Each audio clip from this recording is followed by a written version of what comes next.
కూటమి ప్రభుత్వంలో బీసీలకు స్వర్ణయుగమని గౌడ్ కార్పొరేషన్ చైర్మన్ వీరంకి గురుమూర్తి అన్నారు. ఈ మేరకు ఆయన మీడియాతో మాట్లాడారు. గత ప్రభుత్వం బీసీలను మోసం చేసిందని, కానీ మా ప్రభుత్వం వచ్చాక బీసీలకు స్వర్ణయుగమని అన్నారు. జగన్మోహన్ రెడ్డి దీన్ని స్వాగతించకపోగా అవమానకరంగా మాట్లాడటం బీసీలను అవమానించినట్టు కాదా అని చెప్పి ఈరోజు నేను ప్రశ్నిస్తా ఉన్నా. ఏదైతే 2047 విజన్ డాక్యుమెంట్ ఉందో దానిలో బీసీలు ఆర్థికంగా, రాజకీయంగా, విద్యాపరంగా, సామాజికంగా అన్ని రంగాల్లో కూడా ముందుండే విధంగా ఈ డాక్యుమెంట్ని తయారు చేయటం జరిగింది. బీసీల యొక్క జీవన ప్రమాణాలు మెరుగుపడే ఏదైతే ఈ డాక్యుమెంట్ ఉందో అది జగన్మోహన్ రెడ్డికి ఇష్టం లేదు. ఎందుకంటే జగన్మోహన్ రెడ్డి పెత్తందారి పోకడలు ఇంకా పోలా. ఏదైతే పూర్ టు రీచ్ వంటి విధానాలు ఉన్నాయో జగన్మోహన్ రెడ్డి మీరు అనుకూలమా వ్యతిరేకమా స్పష్టంగా చెప్పాల్సిన బాధ్యత ఇవాళ మీ మీద ఉందని చెప్పి నేను ఈ సందర్భంగా మరి తెలియజేస్తా ఉన్నాను. ఈ యొక్క ఏదైతే విజన్ డాక్యుమెంట్ ఉందో బీసీల రక్షణ చట్టం గురించి కూడా ఇందులో పొందుపరచడం జరిగింది. భవిష్యత్తులో బీసీలకు ఇది ఒక వజ్రాయుధంగా ఉపయోగపడాలా.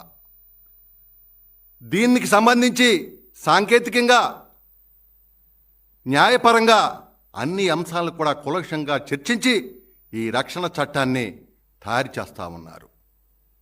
దీన్ని ముందుకు తీసుకెళ్లాలని నారా చంద్రబాబు నాయుడు గారు పరితపిస్తా ఉన్నాడు. అంతేకాదు బీసీ ఫెడరేషన్లు కావచ్చు, బీసీ సంఘాలు కావచ్చు, బీసీ సమాజం కావచ్చు, బలోపేతం కోసం రోడ్ మ్యాప్ కూడా తయారు చేయటం జరిగిందని చెప్పి నేను తెలియజేస్తా ఉన్నా. ఈ విధంగా ఈ ప్రభుత్వం, ఈ ముఖ్యమంత్రి నారా చంద్రబాబు నాయుడు గారు బడుగు బలహీన వర్గాల పక్షపాతి అని కూడా ఈ సందర్భంగా తెలియజేస్తూ, ఆనాడు జగన్మోహన్ రెడ్డి గారు ముఖ్యమంత్రిగా ఉండగా ఆయన ఇంటి ముందున్నటువంటి బీసీఎస్సీ మైనార్టీ వర్గాలకు చెందినటువంటి ఇళ్ళు పీకి ఆయన రోడ్డేసుకున్న మాట వాస్తవం కాదా? ఆయన బీసీల పక్షపాత? జగన్మోహన్ రెడ్డి గారు మీరు బీసీల పక్షపాత? మీరు ఆ విధంగా ఉంటే వాళ్ళ ఇళ్ళు పీకేవాళ్ళ? మీ రోడ్డు కోసం వాళ్ళ బలి పెట్టిన మాట వాస్తవం కాదా?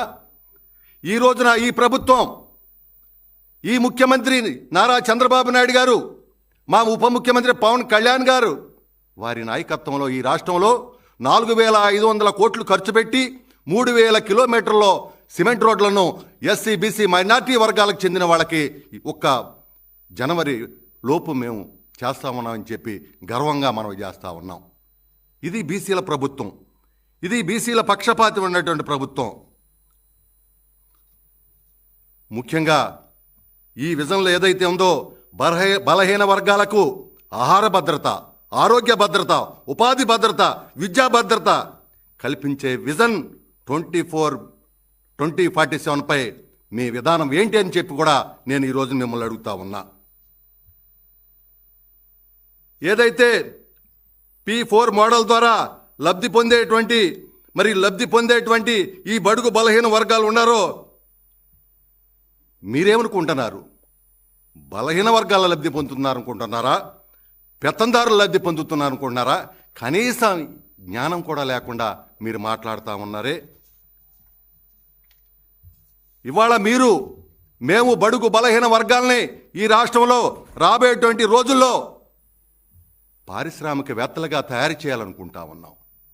మీరు మీ 5 సంవత్సరాల ప్రభుత్వంలో, మీ 5 సంవత్సరాల పాలనలో మీ వెంట ఉండే మీ బంధువులు సజ్జల రామకృష్ణారెడ్డి, విజయసాయిరెడ్డి, శరత్చంద్రారెడ్డి, పెద్దిరెడ్డి రామచంద్రారెడ్డి, వైవిబి సుబ్బారెడ్డి ఇలాంటి కుటుంబాల నుంచి మీరు ఈ రాష్ట్రాన్ని దోపిడీ చేసి పారిశ్రామికవేత్తలుగా తయారు చేశారు. ఈ రాష్ట్రంలో ఉన్నటువంటి కంపెనీలని అడ్డగోలకు దోపిడీ చేసి పారిశ్రామికవేత్తలుగా తయారు చేశారు. అంతేకాదు మద్యం ఏదైతే ఉందో ఆ మద్యంలో మొత్తం కూడా వైవి సుబ్బారెడ్డి, విజయసాయిరెడ్డి కప్ చెప్పారు. మొత్తం ప్రజల సొమ్మంతా కూడా మీరు దోపిడీ చేశారు. సొమ్ము మీకు, కష్టాలు పేద ప్రజలకి. ఆ రోజున 50,000 మంది చనిపోయిన మాట వాస్తవం కాదా? ఈ యొక్క కల్తీ మద్యం తాగి 25 లక్షల మంది కంటి చూపు, కిడ్నీ, లివరు, పక్షపాతం వచ్చిన మాట వాస్తవం కాదా? పేద ప్రజలకేమో అగుచాట్లా, మీకేమో దోపిడీ చేశారా?